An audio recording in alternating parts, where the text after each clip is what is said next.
আমার কাছে মনে হয় মেয়েরা জন্মগতভাবেই সাংসারিক হয়।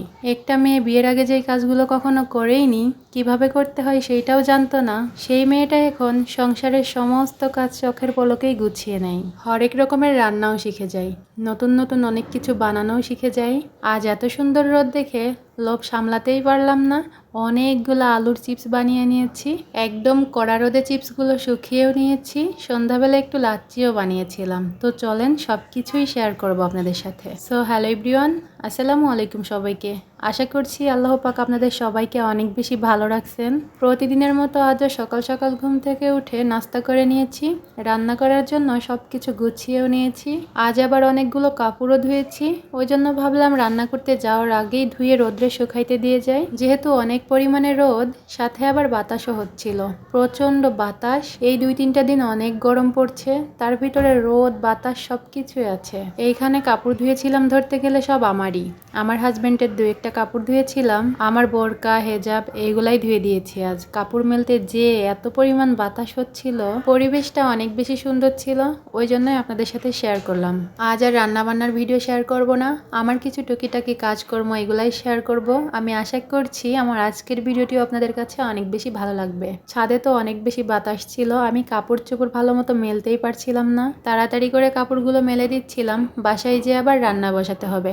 রান্নার জন্য আমি বাসায় সব কিছু গুছিয়ে এসেছি, শুধু রান্নাটাই করতে হবে।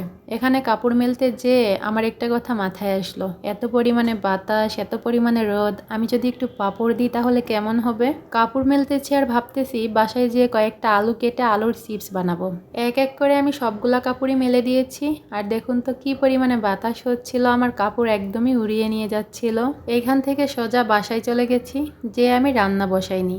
অনেকগুলো আলু কেটেছি, তারপরে সেদ্ধ করেছি, আর এই যে সেদ্ধ করে আমি ছাদেও নিয়ে চলে আসছি। এখন ওই যে আলুর চিপসগুলো একটু নেড়ে দিচ্ছিলাম। চিপসগুলো আমি এক এক করে ছাড়িয়ে দিচ্ছিলাম, যাতে করে একটা রোদেই কিন্তু শুকিয়ে যাবে।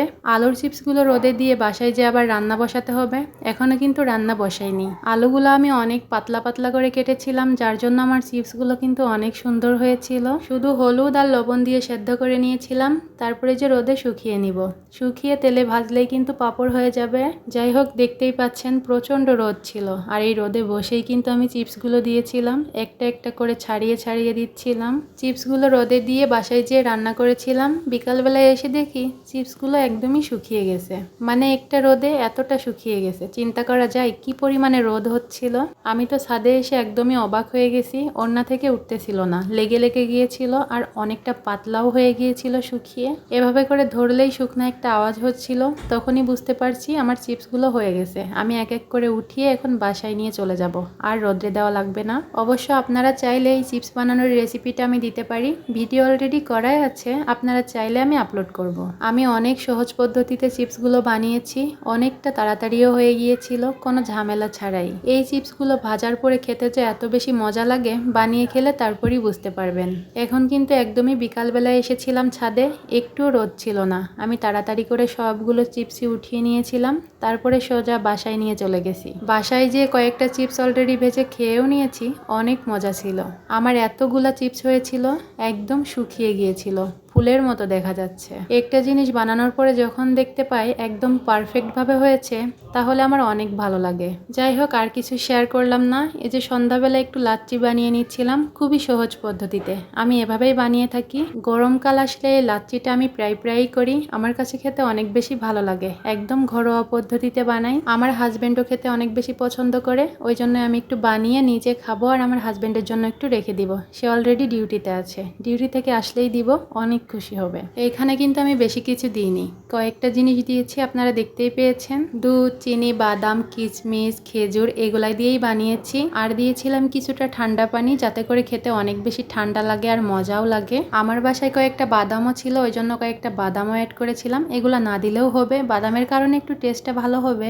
তারপরে এই যে সবকিছু মিশিয়ে ব্লেন্ডার করে নিয়েছি, আর এই যে এখন আমি একটু খেয়ে আমার হাজব্যান্ডের জন্য 1 গ্লাস আমি ফ্রিজে রেখে দিব, তাহলে সে আস্তে আস্তে আরও ঠান্ডা হবে, খেতে আরও ভালো লাগবে। যাই হোক, আমার হাজব্যান্ড এইগুলা খেতে অনেক বেশি পছন্দ করে, আপনারাও চাইলে বাসায় বানিয়ে দেখতে পারেন, খেতে অনেক বেশি মজার হয়। তো আজকের ভিডিওটি এই পর্যন্তই, দেখা হবে নেক্সট ভিডিওতে। আল্লাহ হাফেজ।